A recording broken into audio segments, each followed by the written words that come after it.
உங்கள் எல்லோருக்கும் முதலில் இயேசுவின் உயிர்த்தெழுந்த வாழ்த்துக்களை நான் கொண்டு வருகிறேன்.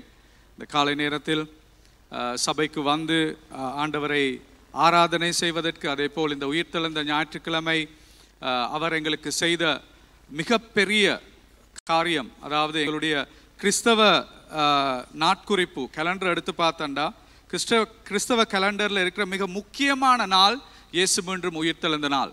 அதான் மிக முக்கியமான நாள். நாங்கள் உண்மையாகவே கிறிஸ்மஸுக்கு தான் அதிகமாக கொண்டாட்டங்கள் நடைபெறுகிறது. ஆனால் அதை விட ஒரு முக்கியமான நாள் தான் இயேசு மீண்டும் உயிர்த்தெழுந்த நாள். ஏனென்றால் அவர் சொன்னது எல்லாமே உண்மை என்று அவர் காட்டிய நாள் தான் அவர் மீண்டும் உயிர்த்தெழுந்த நாளாக இருக்கிறது.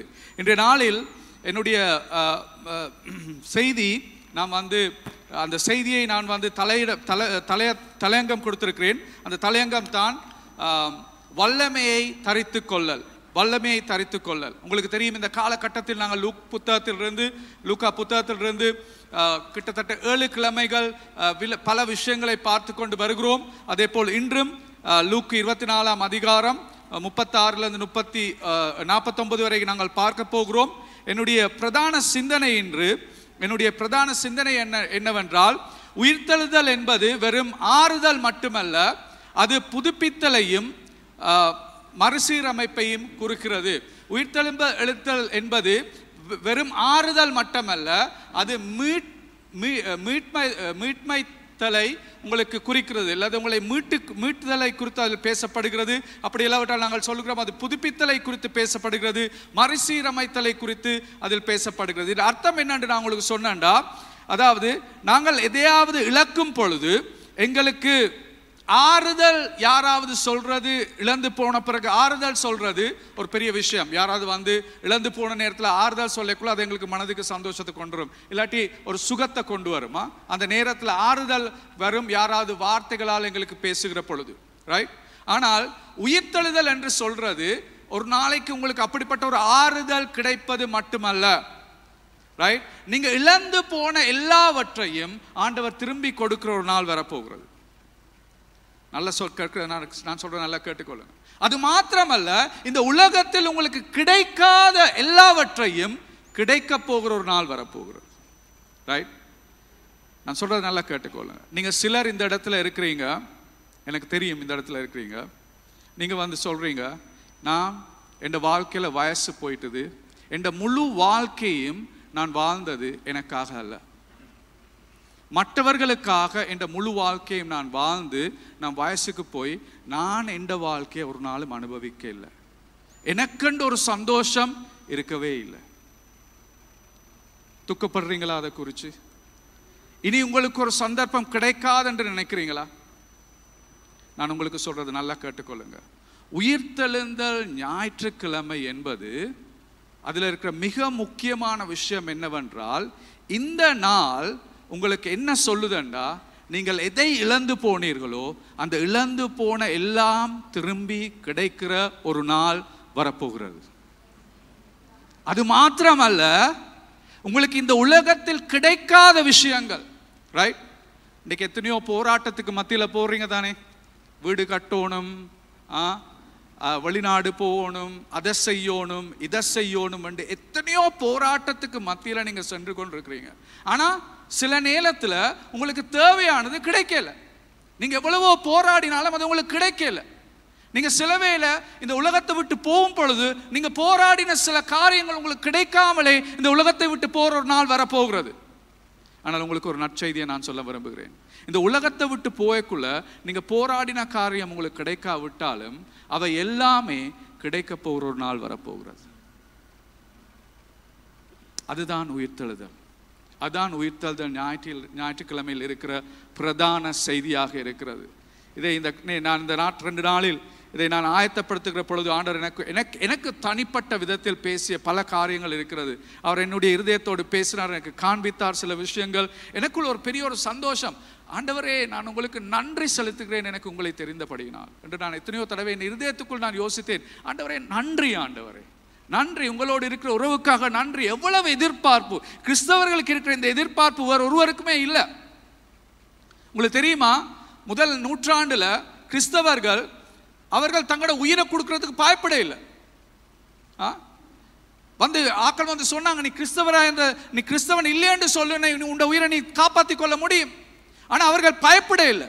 பயப்படாம தங்களோட உயிரை கொடுத்ததுக்கு காரணம் என்னவென்றா, அவங்களுக்கு நல்லா தெரியும் இந்த உலகத்தில் அவங்களோட உயிரை யாராலையும் பறிக்க முடியும். ஆனால் அவங்களுக்கு சதாகால வாழ்க்கை இருக்கிறது. அந்த வாழ்க்கையில் இந்த உலகத்தில் கிடைக்காத எல்லாமே திரும்பி கிடைக்க போகிறன்ற நம்பிக்கை இருக்கிறபடினால அவங்களுக்கு எதுவுமே முகம் கொடுக்கக்கூடிய வல்லமை அவங்களுக்குள்ள இருந்துச்சு. அதான் ஆண்டவருக்குள்ள எங்களுக்கு இன்றைக்கு இருக்கிற நம்பிக்கை. இந்த உயிர்த்தெழுந்த ஞாயிற்றுக்கிழமை நான் சொன்னேன் உங்களுக்கு லூக்காம் 24ஆம் அதிகாரத்தை நாங்கள் பார்க்க போகிறோம். லூக்காம் 24ஆம் அதிகாரத்தில் இயேசுவ உயிர்த்தெழுதலை குறித்து அந்த முழு அதிகாரமும் பேசுகிறது. 4 நற்செய்தி புத்தகங்கள், லூக்கா, மாக்கு புத்தகம், அதே மாதிரி மத்தேயு, யோகான் புத்தகம், 4 புத்தகங்களும் அந்த உயிர்த்தெழுதலை குறித்து பேசப்பட்டிருக்கிறது. ஆனால் லூக்கா புத்தகத்தில் 24ஆம் அதிகாரம் முழுமையாக பேசுவது இயேசு உயிர்த்தெழுந்த நாளை குறித்து. அதில் விசேஷமான காரியம் என்னன்னா, காலையிலிருந்து அந்த பின்னேரம் வரை நடந்த எல்லா விஷயங்களும் இருக்கு. அதிகாலையில் தான் பெண்கள் போகிறார்கள் இயேசுவை கல்லறையில் பார்ப்பதற்கு. அந்த நேரத்தில் உங்களுக்கு தெரியும், ஏஞ்சல் தேவதூதர் வந்து சொல்லுகிறார், உயிர்த்தெழுந்தவர்கள் மத்தியில் மரித்தவரை நீங்கள் ஏன் தேடுகிறீர்கள் என்று சொல்லி அந்த பெண்களுக்கு அவர்கள் இயேசு உயிர்த்தெழுந்ததை காண்பிக்கிறார். அது காலையில் நடந்த விஷயம். அது பிறகு பகல் நடந்த விஷயம் என்னவென்றால், எம்மாவு என்ற ஒரு கிராமத்துக்கு 2 பேர் சென்று கொண்டிருக்கிறார்கள். இயேசுவின் சீசர்கள். அவர் 2 பேரும் செல்லுகிற பழியில் நடந்து கொண்டு போகிற நேரத்தில் இயேசுவும் அவர்களோடு ஒன்று சேர்ந்து நடந்து கொண்டு போகிறார், பேசுகிறார். அவர்களுக்கு தெரியாது யார் அவர்களோடு பேசுகிறது என்றது. ஆனால் அவர் பெரிய ஒரு சம்பாஷணையில் அவர்களோடு கதைத்து கடைசியில் தான் இயேசு என்பதை அவர்களுக்கு அவர் காண்பிக்கிறார். அந்த இறுதி போஜன மேசையில் இருந்து அவர் அந்த அப்பத்தை பிக்கிற பொழுதுதான் அவர்களது கண்கள் துறக்கப்பட்டது என்று சொல்லப்படுகிறது. அதான் பகல் நடந்த விஷயம். பின்னேரம் நடந்த விஷயம் தான் இயேசு சீசர்களுக்கு தன்னை வெளிக்காட்டுகிறார். சீசர்கள் இருக்கிற இடத்துக்கு அவர் வருகிறார். அந்த பகுதியை தான் நாங்கள் இன்று பார்க்க போகிறோம். அந்த பகுதியை நாங்கள் பார்க்கிற பொழுது லூக் 24:36-43 நாங்கள் வாசிப்போம். லூக் 24:36-43. இவைகளை குறித்து அவர்கள் பேசிக் கொண்டிருக்கையில் இயேசு தாமே அவர்கள் நடுவில் நின்று, உங்களுக்கு சமாதானம் என்றார். அவர்கள் கலங்கி பயந்து ஒரு ஆவியை காண்கிறதாக நினைத்தார்கள். அவர் அவர்களை நோக்கி, நீங்கள் ஏன் கலங்குகிறீர்கள்? உங்கள் இருதயங்களில் சந்தேகங்கள் எழும்புகிறதென்ன? நான் தான் என்று அறியும்படி என் கையையும் என் கால்களையும் பாருங்கள், என்னை தொட்டு பாருங்கள். நீங்கள் காண்கிறபடி எனக்கு மாமிசமும் எலும்பும் உண்டாகியிருக்கிறது போல ஒரு ஆவி இராதே என்று சொல்லி தம்முடைய கைகளையும் கால்களையும் அவர்களுக்கு காண்பித்தார். ஆனாலும் சந்தோஷத்தினால் அவர்கள் இன்னும் விசுவாசியாமல் ஆச்சரியப்படுகையில், புசிக்கிறதற்கு ஏதாகிலும் இங்கே உண்டா என்று அவர்களிடத்தில் கேட்டார். அப்பொழுது பொரித்த மீன் கண்டத்தையும் தேன்கூட்டு துணிக்கையையும் அவருக்கு கொடுத்தார்கள். அவைகளை அவர் வாங்கி அவர்களுக்கு முன்பாக புசித்து அவர்களை நோக்கி, மோசேயின் நியாயப்பிரமாணத்திலும் தீர்க்கதரிசிகளின் ஆகமங்களிலும் சங்கீதங்களிலும் என்னை குறித்து எழுதியிருக்கிறவைகள் எல்லாம் நிறைவேற வேண்டியதென்று நான் உங்களோடு இருந்தபோது உங்களுக்கு சொல்லி கொண்டு வந்த விஷயங்கள் இவைகளே என்றார். அப்பொழுது வேத வாக்கியங்களை அறிந்து கொள்ளும்படி அவர்களுடைய மனதை அவர் திறந்து அவர்களை நோக்கி, எழுதியிருக்கிறபடி கிறிஸ்து பாடுபடவும் 3ஆம் நாளில் மரித்தோரிலிருந்து எழுந்திருக்கவும் வேண்டியதாயிருந்தது. அன்றியும் மனம் திரும்புதலும் பாவம் மன்னிப்பு எருசலேம் தொடங்கி சகல தேசத்தாருக்கும் அவருடைய நாமத்தினாலே பிரசங்கிக்கப்படவும் வேண்டியது. நீங்கள் இவைகளுக்கு சாட்சிகளாயிருப்பீர்கள். என் பிதா வாக்குத்தத்தம் பண்ணினதை இதோ நான் உங்களுக்கு அனுப்புகிறேன். நீங்களோ உன்னதத்தில் இருந்து வரும் பெலனால் தரிப்பிக்கப்படும் வரைக்கும் எருசலேம் நகரத்தில் இருங்கள் என்றார். இந்த வார்த்தைகளில் ஆண்டவர் எங்களுக்கு பேசுகிற 3 காரியத்தை குறித்து நான் உங்களுக்கு இன்றைக்கு பேச போகிறேன். ரைட். இந்த வார்த்தைகள் இந்த 9 வார்த்தை கிட்டத்தட்ட 10 வசனங்களில் நாங்கள் வாசித்த வார்த்தைகள் ஆண்டவர் பேசுகிற 3 காரியங்களை குறித்து நான் பேச போகிறேன். அதில் முதலாவது காரியம் தான் the resurrection of Jesus changes everything. உயிர்த்தெழுதல் உண்மையிலே நடந்தது. உயிர்த்தெழுதல் உண்மையிலே நடந்தது. அது மாத்திரமல்ல, அந்த உயிர்த்தெழுதல் எல்லாவற்றையும் மாற்றக்கூடியது. உயிர்த்தெழுதல் உண்மையாக நடந்தது.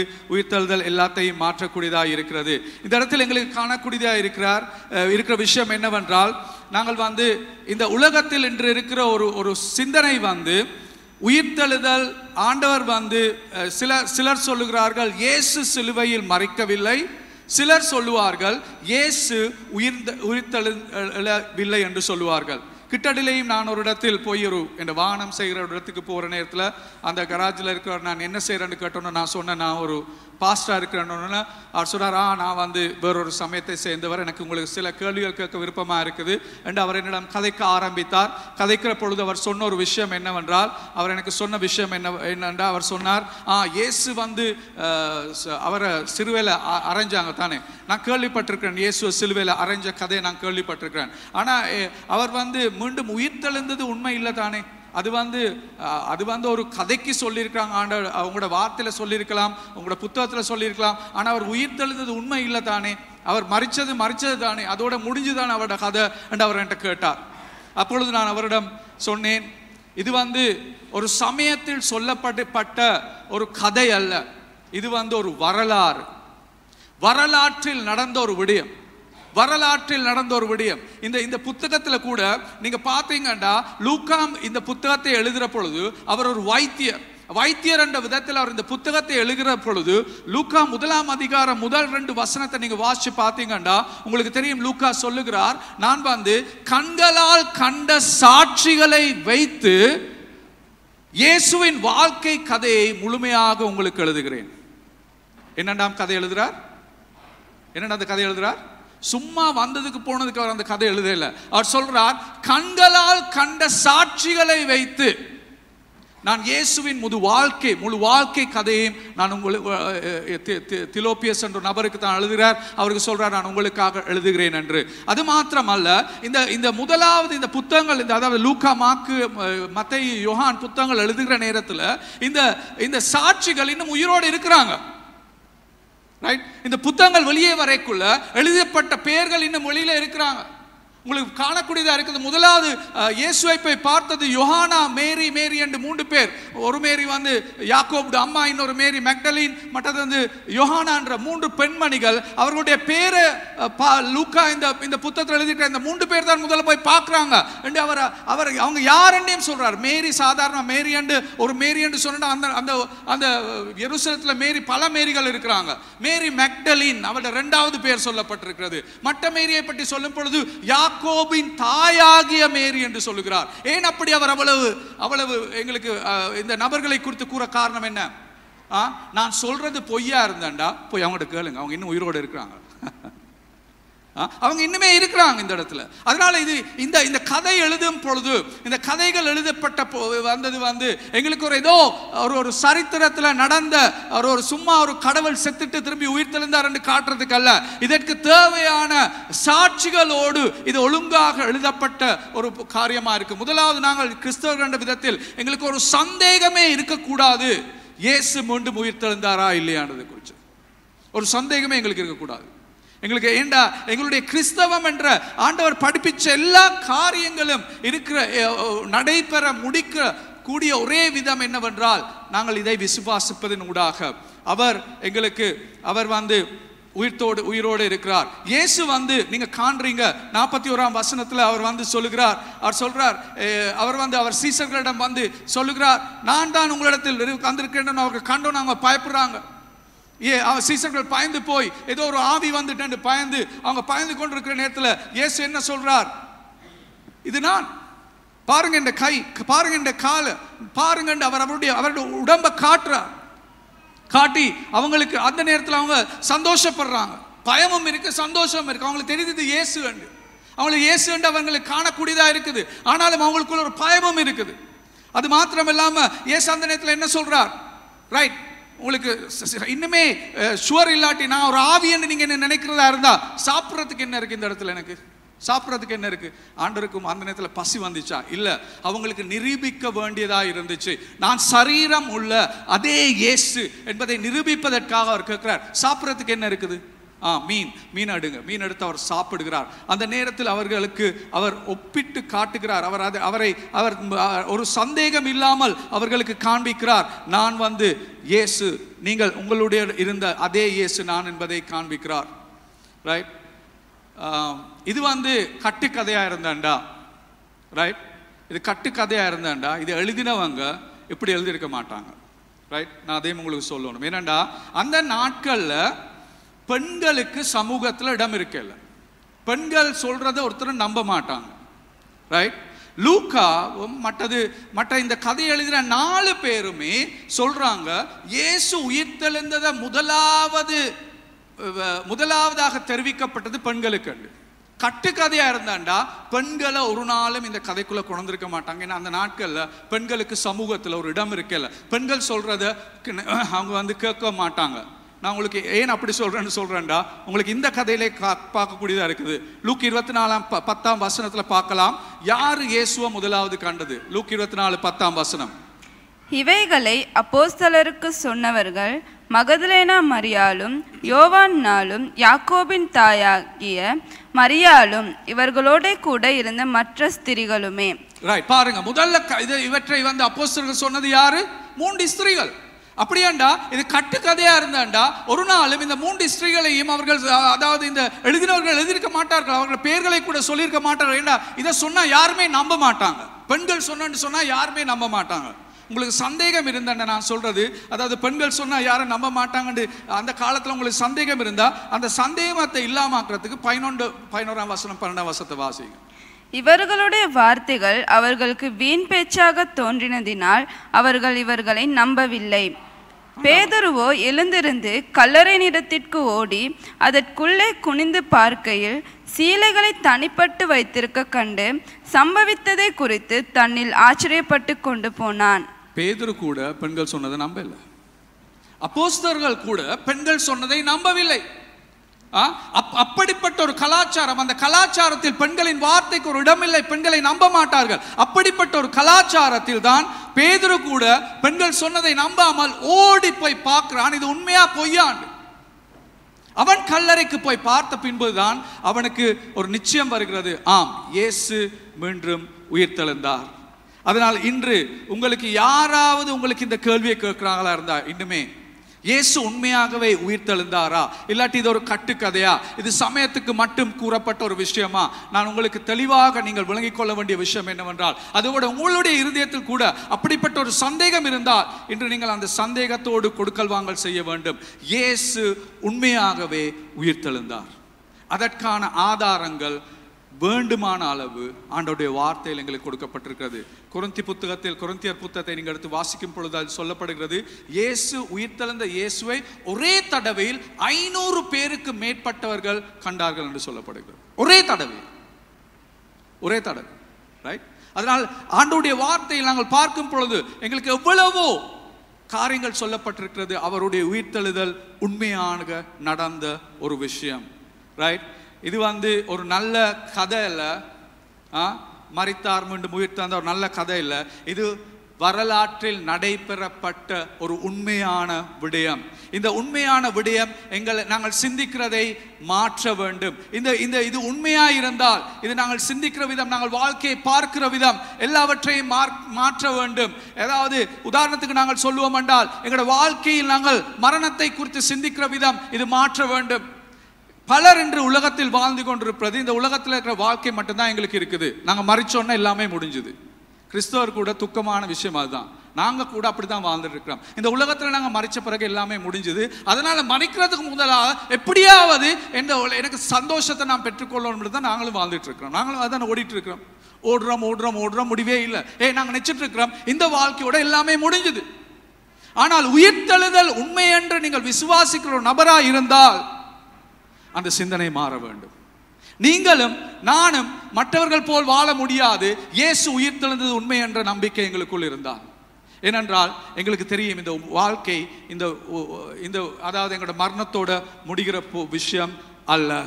2வது, விஷயம் நாங்கள் ஒரு ஆண்டவரை குறித்து பேசுகிற பொழுது அவர் தொலைவில் இருக்கிற ஒரு ஆண்டவர் என்று எங்களுக்கு ஒரு சிந்தனை இருக்கிறது. ஆண்டவர் ஒரு தொலைவில் இருக்கிறார், அவரோடு சந்திக்க முடியாது.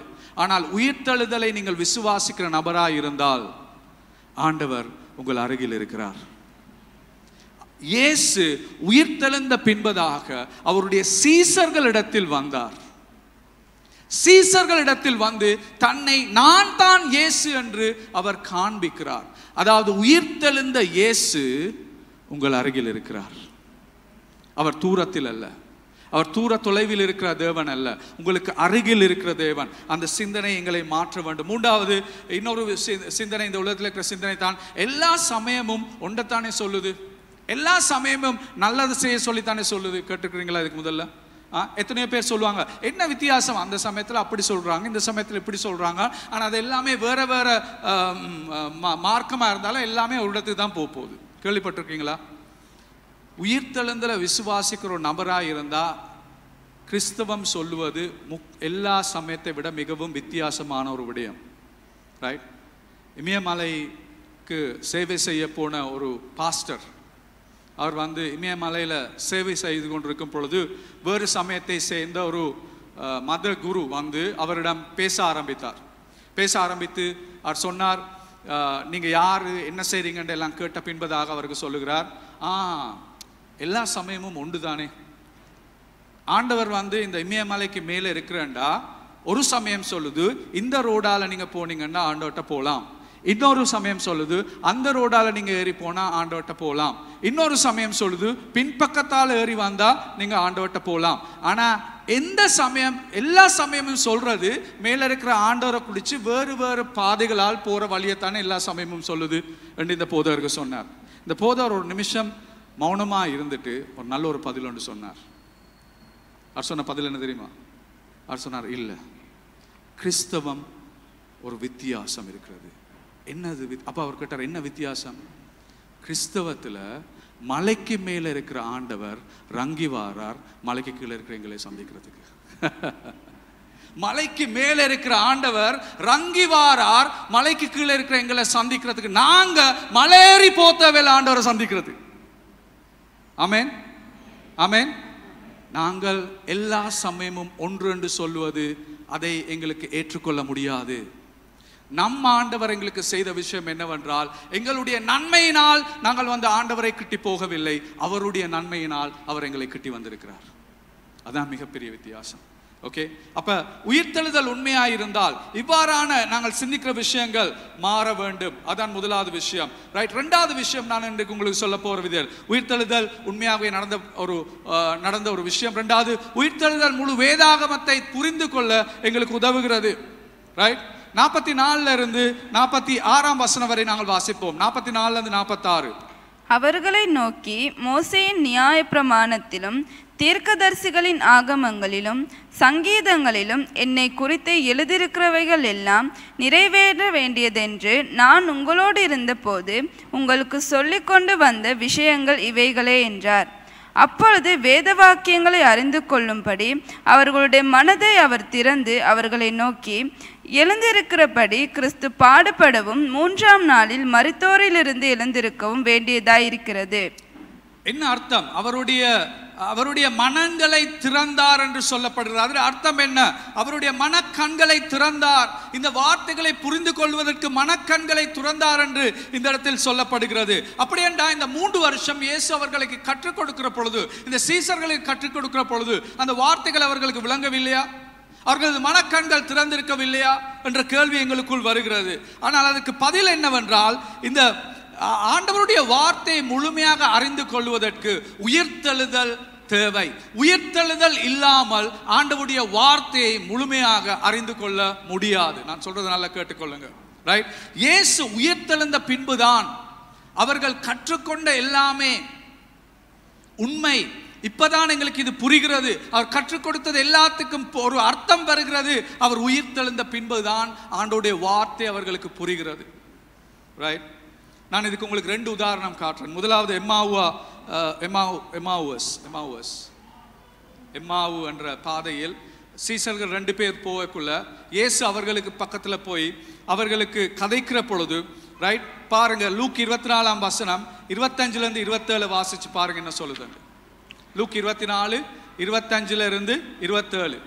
அப்பொழுது அவர் அவர்களை நோக்கி, தீர்க்கதரிசிகள் சொன்ன யாவும் விசுவாசிக்கிறதற்கு புத்தி இல்லாத மந்த இருதயமுள்ளவர்களே, கிறிஸ்து இவ்விதமாக பாடுபடவும் தமது மகிமையில் பிரவேசிக்கவும் வேண்டியதில்லையா என்று சொல்லி மோசே முதலிய சகல தீர்க்கதரிசிகளிலும் எழுதின வேத வாக்கியங்கள் எல்லாவற்றிலும் தம்மை குறித்து சொல்லியவைகளை அவர்களுக்கு விவரித்து காண்பித்தார். 25 வசனம் திரும்பி போங்க பாருங்க. இதுல ஒரு முக்கியமான விஷயம் இயேசு சொல்லுகிறார். அப்பொழுது அவர்களை நோக்கி, தீர்க்கதரிசிகள் சொன்ன யாவையும் விசுவாசிப்பதற்கு புத்தி இல்லாத மந்த இருதயம் உள்ளவர்களே, அதாவது பழைய ஏற்பாடில் சொல்லப்பட்ட எல்லாமே என்னை குறித்ததுதான் என்று இயேசு சொல்லுகிறார். பழைய ஏற்பாட்டில் அதாவது தீர்க்கதரிசிகள் சொன்னது எல்லாமே என்னை பற்றி. 26 வசனத்துக்கு போங்க, என்ன சொல்லுதுன்னு பாருங்க. கிறிஸ்து விதமாய் பாடுபடவும் தமது மகிமையில் பிரவேசிக்கவும் வேண்டியதில்லையா என்று சொல்லி 27 வசனம், மோசே முதலிய சகல தீர்க்கதரிசனம் எழுதிய வேத வாக்கியங்கள், அதாவது மோசே முதலாவது 5 புத்தகம் மோசேயால் எழுதப்பட்டது. மோசேயால் எழுதப்பட்ட முதலாவது 5 புத்தகத்திலிருந்து பழைய ஏற்பாட்டில் தீர்க்கதரிசிகளால் எழுதப்பட்ட எல்லாமே தன்னை குறித்து தான் எழுதப்பட்டிருக்கிறது. தம்மை குறித்து சொல்லியவர்களை அவர்களுக்கு விவரித்து காண்பித்தார் என்று சொல்லப்படுகிறது. பாருங்க, அதாவது ஆண்டவருடைய வார்த்தை முழு பழைய ஏற்பாடும் புதிய ஏற்பாடு எல்லாமே இயேசுவை குறித்து தான் பேசுகிறது. ஆனால் இதை புரிவதற்கு இயேசு உயிர்த்தெழுந்த பின்புதான் இதை புரிந்து கொள்ளக்கூடியதாக இருக்கிறது. பாருங்க, 30-32 வசனத்தை வாசிங்க. 24 அதிகாரம் 30-32 நான் வாசிக்கிறேன், போடுங்க 30. அவர்களோடு அவர் பந்தியில் இருக்கையில் அவர் அப்பத்தை எடுத்து ஆசீர்வதித்து அதை பிட்டு அவர்களுக்கு கொடுத்தார். 31 வசனம், அப்பொழுது அவர்களுடைய கண்கள் திறக்கப்பட்டு, பாருங்க அவர்களுடைய கண்கள், என்ன கண்கள்? மனக்கண்கள், ரைட்? அவருடைய மனக்கண்கள் திறக்கப்பட்டு அவரை அறிந்தார்கள், ரைட்? உடனே அவர் அவர்களுக்கு மறைந்து போனார். 32 வசனம், ரைட்? அப்பொழுது அவர்கள் ஒருவரை ஒருவர் நோக்கி, வழியில் அவர் நம்முடன் பேசி வேத வாக்கியங்களை நமக்கு விளக்கம் காட்டின பொழுது நம்முடைய இருதயம் நமக்குள்ளே கொழுந்து விட்டு எரியவில்லையா என்று சொல்லிக் கொண்டார்கள். பாருங்க, உயிர்த்தெழுந்த இயேசு எங்களுக்கு கண்ணுக்கு கண்ணாய் அவரை கண்ட பின்புதான், அவருடன் நான் ஒரு சந்திப்புக்கு வந்த பிறகுதான் அவருடைய வார்த்தை எங்களுடைய இருதயத்தில் கொழுந்து விட்டு எரிகிற ஒரு விஷயமாய் மாறப்போகிறது.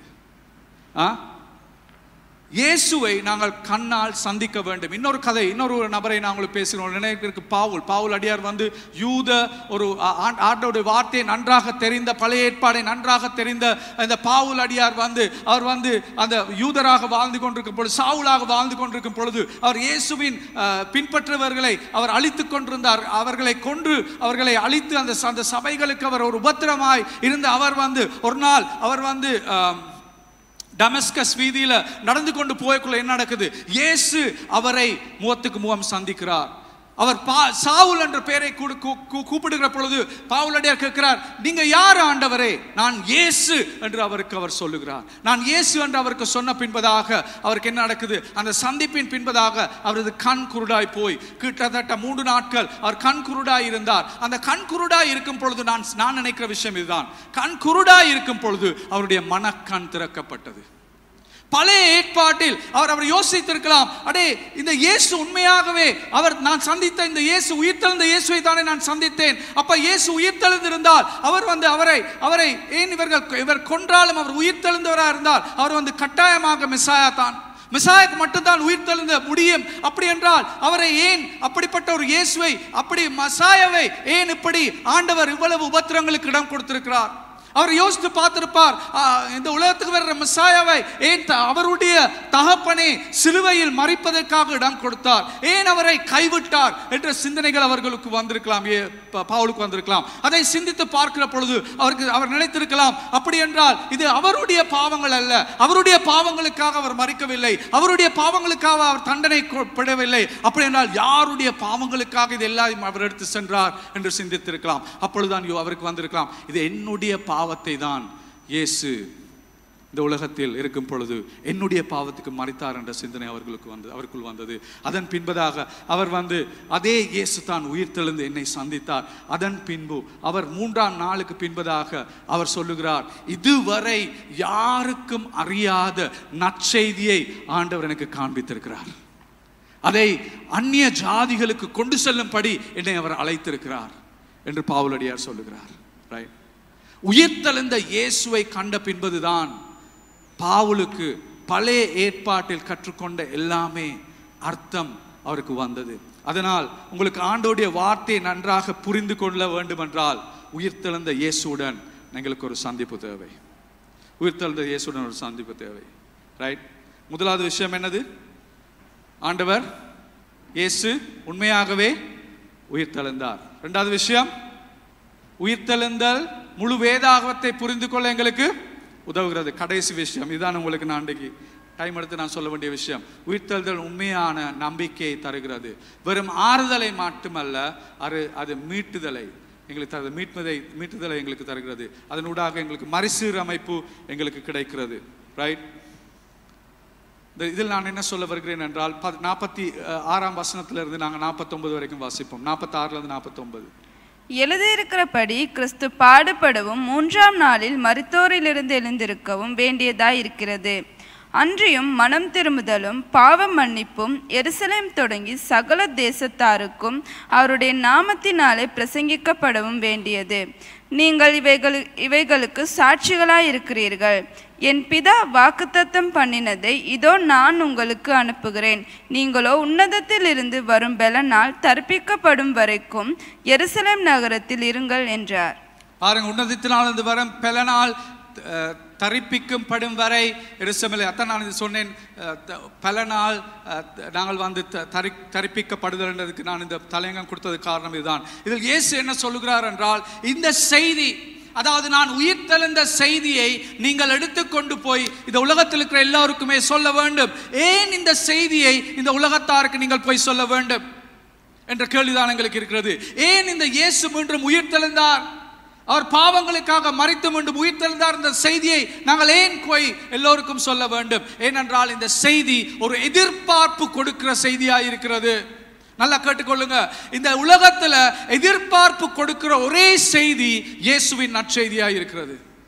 இயேசுவின் நற்செய்தியில் ஒரு எதிர்பார்ப்பு இருக்கிறது. அதனால் தான் அவர் சொல்லுகிறார், இதை போய் சொல்லுங்க. நான் இந்த எதிர்பார்ப்பு இருப்பதற்கான 4 காரணங்கள் உங்களுக்கு தரப்போறேன். ரைட்.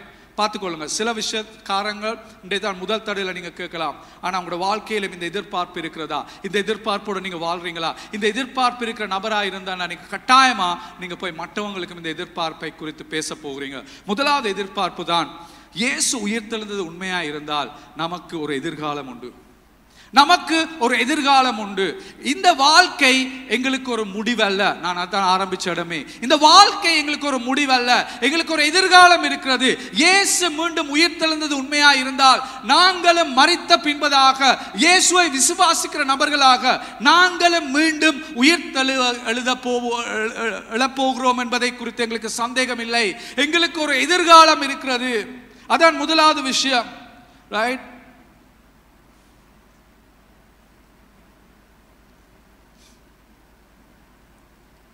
சில வேளை நீங்க யோசிக்கலாம், இந்த உலகத்துல இந்த வாழ்க்கை எல்லாமே முடிஞ்சு போயிட்டு. சரியா, ஒரு கல் எடுத்து ஒரு கடல்ல வீசினாண்டா அந்த கல் அப்படியே கீழே போய் அந்த கல் அது பிறகு காணாமலே போய்விடும். நீங்க நினைக்கலாம் இந்த வாழ்க்கையும் அப்படிதான். இன்றைக்கு ஒரு நாளைக்கு வீசின பிறகு அப்படியே இல்லாமல் போகுது.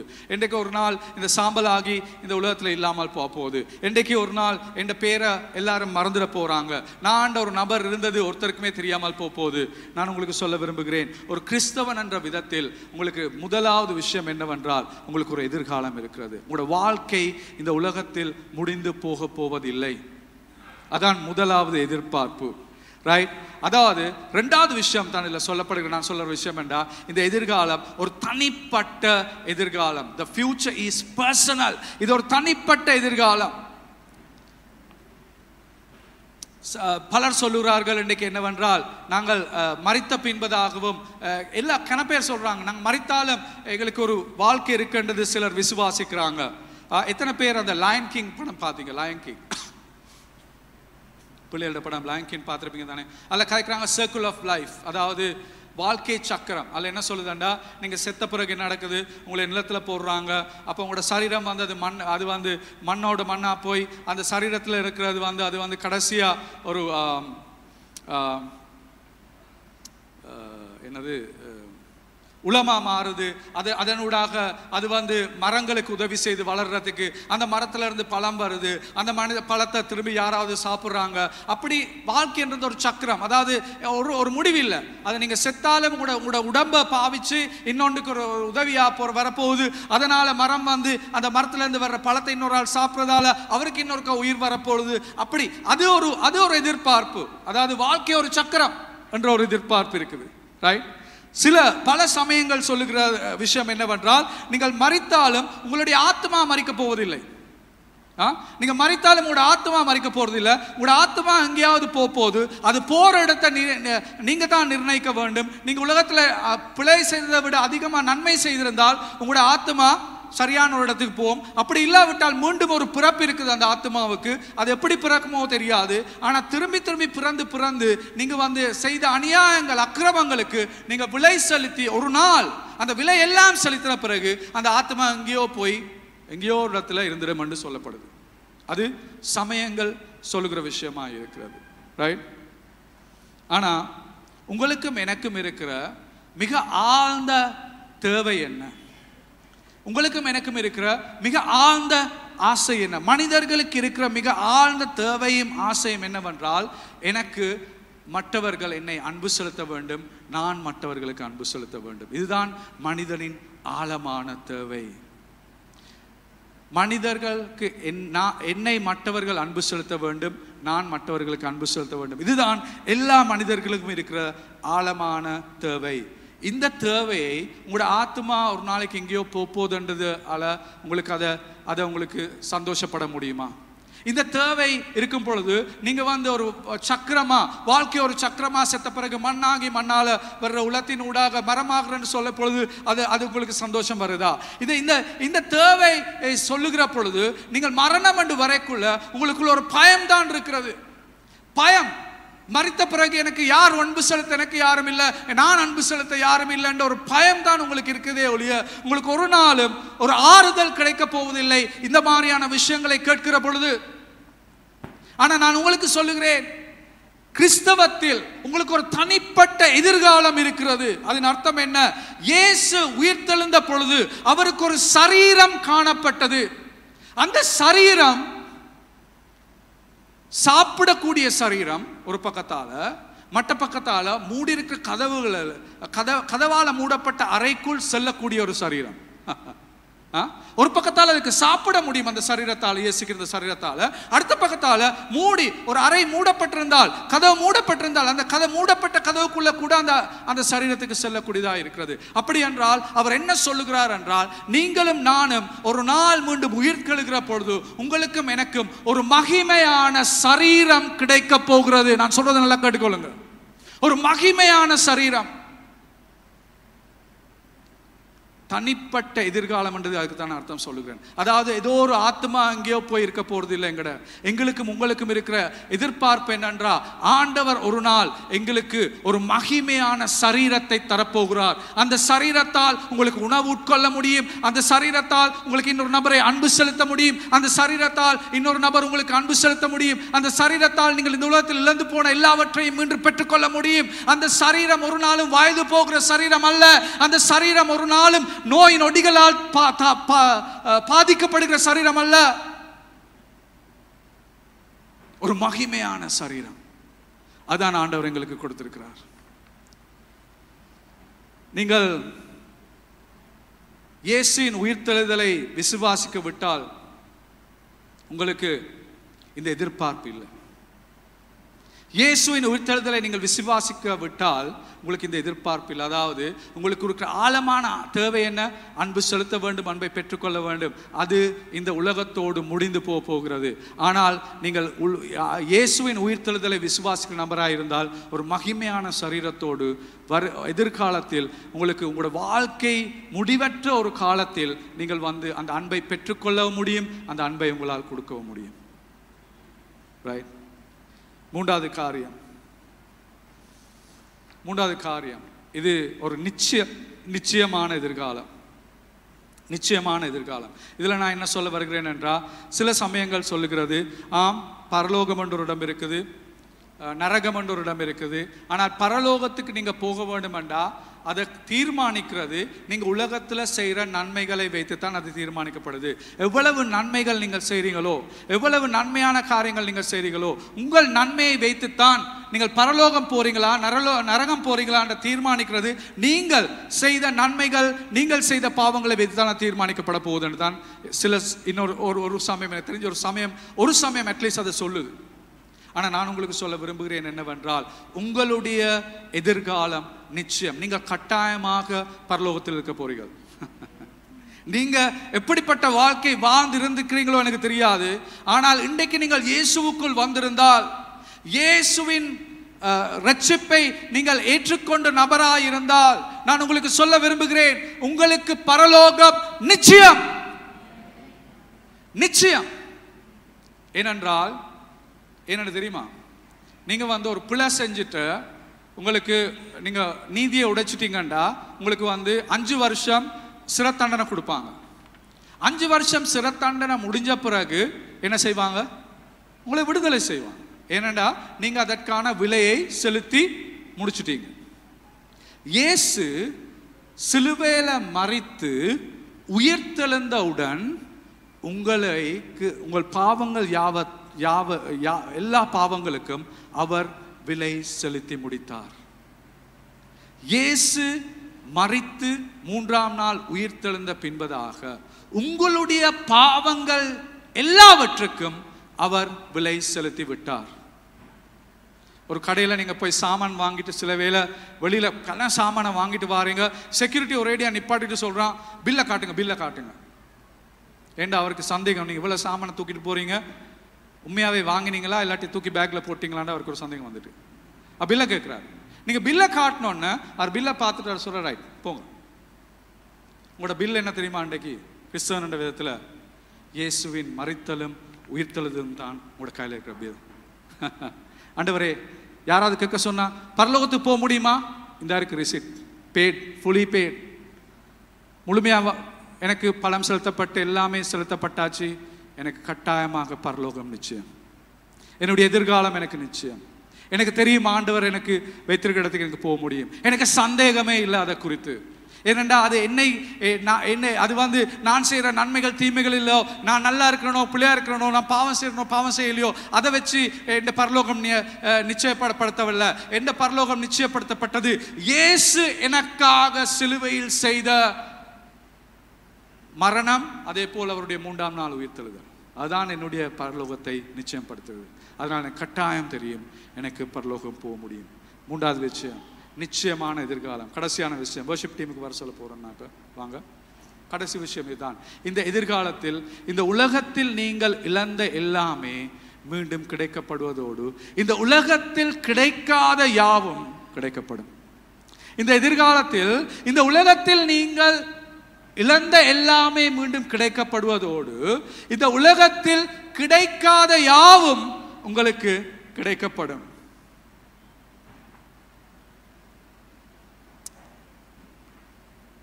நாங்கள் பரலோகத்தை குறித்து பேசுகிற பொழுது எங்களுக்கு சில நேரத்தில் ஒரு ஆறுதல், அதாவது நீங்க இவ்வளவு காலம் கஷ்டப்பட்டீங்க, உங்களோட கஷ்டம் எல்லாம் இப்ப நின்றுட்டுது, பரலோகத்துக்கு போகணும்னு. அது ஒரு ஆறுதல் தானே, கஷ்டப்பட தேவையில்லை தானே. அதுதான் எங்களுக்கு இருக்கிற ஆறுதல். அதே எங்களுக்கு போதும்னு நாங்கள் நினைக்கலாம். என் கஷ்டம் எல்லாம் நின்றுட்டுது, இனி நான் கஷ்டப்பட தேவையில்லை என்றதே உங்களுக்கு ஆறுதலா இருக்கலாம். ஆனால் கிறிஸ்தவத்தில் உங்களுக்கு உயிர்த்தெழுதலை நீங்கள் விசுவாசிக்கிற நபராக இருந்தால் உங்களுக்கு, அதாவது உங்கள் கஷ்டங்கள் நின்று விட்டது என்ற ஆறுதல் மாத்திரமல்ல, நீங்கள் இழந்து போன எல்லாமே மீண்டும் உங்களுக்கு கிடைக்கப்படுவதோடு இந்த உலகத்தில் எது உங்களுக்கு கிடைக்கவில்லையோ அதுவும் உங்களுக்கு கிடைக்கப்படும்.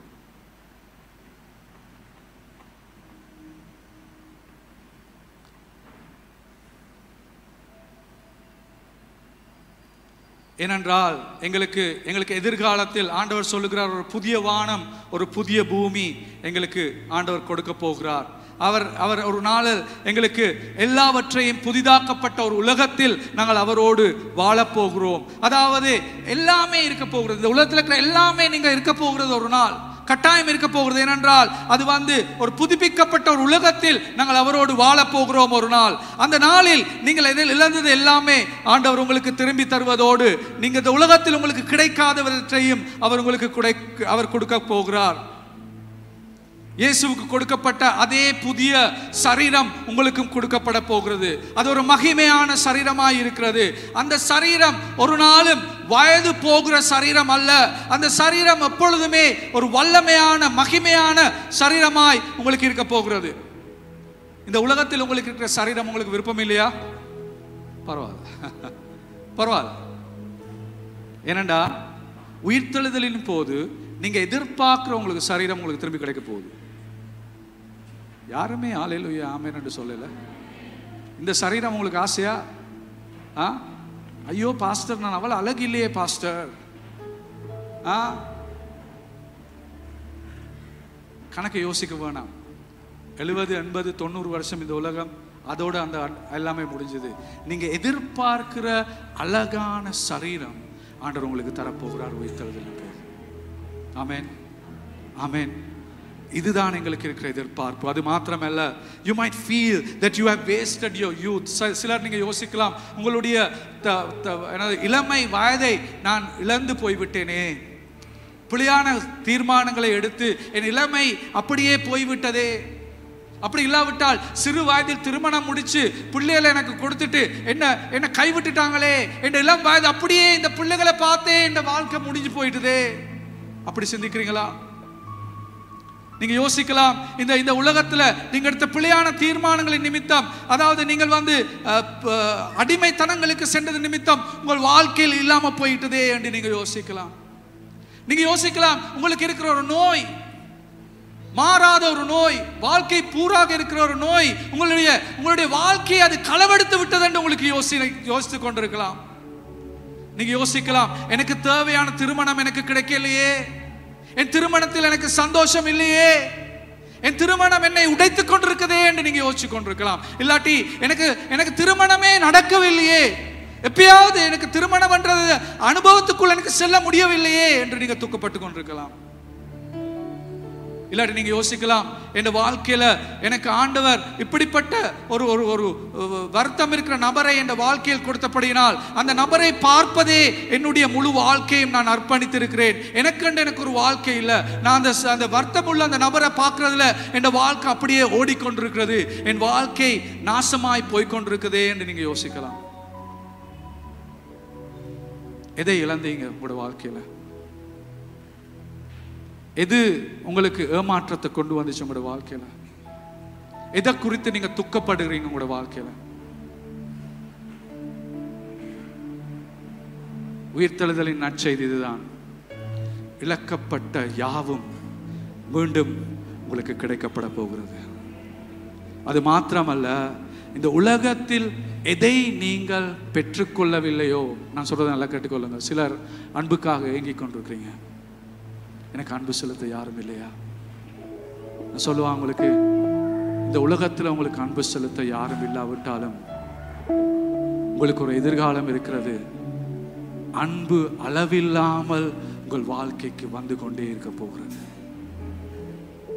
இதுதான் உயிர்த்தெழுதலின் எதிர்பார்ப்பு. இதுதான் உயிர்த்தெழுதலின் எதிர்பார்ப்பு. நினைவிருக்கு, நான் எத்தனையோ தடவை இந்த கதையை சொல்லிக்கிறேன். ஜோனி எரிக்சன் என்ற ஒரு பெண், 17 வயது, ஒரு இளம் வயதில் அவள் தண்ணீரில் நீச்சல் அடிக்கிற ஒரு பெண் ஒரு நாள் தண்ணீருக்குள் பாய்ந்தவுடன் அவருடைய ஸ்பைனல் கோட், முது எலும்பு ஏதோ நடந்து, அதுக்கு பிறகு அவளுக்கு நடக்க முடியாமல் 17 வயதிலிருந்து அவள் வீல் சேர்ல தன் வாழ்க்கை முழுவதும் அவள் கடந்து கொண்டு சென்றாள். அவள் கிறிஸ்தவ பெண். ஆனால் அவள் தன் வாழ்க்கை வீணா போவதற்கு விரும்பவில்லை. அவள் சொல்லுகிறார், நான் இங்கிலீஷ்ல முதல்ல வாசிட்டா தமிழ்ல அதை மொழிபெயர்க்கிறேன். Everything we do down here on earth as direct bearing with our capacity for joy and worship and service in heaven. நாங்கள் இந்த உலகத்தில் செய்கிற எல்லாமே எங்களுக்கு அது எங்களுடைய பரிமாணத்தை பெருக்கிறது, அல்லது அது அளவை அதிகரிக்கிறது. நாங்கள் பரலோகத்தில் சந்தோஷப்படுவதையும், அதாவது பரலோகத்தில் ஒரு ஆராதனை செய்வதற்கான பரிமாணத்தை அது அதிகரிக்கிறது, அந்த சந்தோஷத்தை அதிகரிக்கிறது. இந்த உலகத்தில் நாங்கள் செய்கிற எல்லா காரியங்களும். And I don't want to waste my suffering. எனக்கு என்னுடைய உபத்திரத்தை வீணாக்க விரும்பவில்லை, என் பாடுகளை எனக்கு வீணாக்க விருப்பமில்லை. I don't want to waste it. எனக்கு அதை வீணாக்க விருப்பமில்லை. அதாவது பாடுகளை கூட அவர் சொல்லுகிறார், தனக்கு அதை வீணாக்க விருப்பமில்லை. I want to work toward that heavenly goal. அதாவது ஒரு நாள் எனக்கு இருக்கிற அந்த பரலோகத்து இலக்குக்காக அந்த பாடுகளை கூட நான் பாவித்துக் கொண்டிருக்கிறேன், அந்த பரலோக இலக்கை அடைவதற்காக. The heavenly prize, ஒரு நாள் ஆண்டவரிடம் எனக்கு கிடைக்க போகிற அந்த பரிசுக்காக, பரலோக பரிசுக்காக நான் வாழ்ந்து கொண்டிருக்கிறேன், நான் இந்த வீல் சேர்ல இருந்தாலும். So I praise God for the wheelchair that keeps pushing me in that heavenly direction. நான் ஆண்டவருக்கு நன்றி செலுத்துகிறேன், எனக்கு கொடுத்திருக்கிற இந்த வீல் சேர். என்னோட இந்த வீல் சேர் எப்பொழுதுமே என்னை தள்ளி கொண்டு போகிறது எந்த பக்கம்? பரலோக பக்கம் என்னை தள்ளி கொண்டு போகுது என்று அவர் சொல்லுகிறார். இந்த உலகத்து பாடுகள் எல்லாமே ஒரு நேரம் நிக்கிற நேரம் வரப்போகிறது. அன்று உங்களுக்கு அடுத்த பக்கத்துல தேவன் கையை விரித்து கொண்டு சொல்லுகிறார், என் மகளே, என் மகளே, என் மகனே, என் மகளே, விசுவாசம் உள்ள என்னுடைய மகனே, மகளே, உன்னை நான் வரவேற்கிறேன், வா, இன்று முதல் நீ என்னுடன் இருக்க போகிறாய் என்ற வரவேற்பு உங்களுக்காக காத்து கொண்டிருக்கிறது. எழுந்திருந்து ஆண்டவரை நாங்கள் நமஸ்கரிப்போம், அவருக்கு நாங்கள் நன்றி சொல்லுவோம்.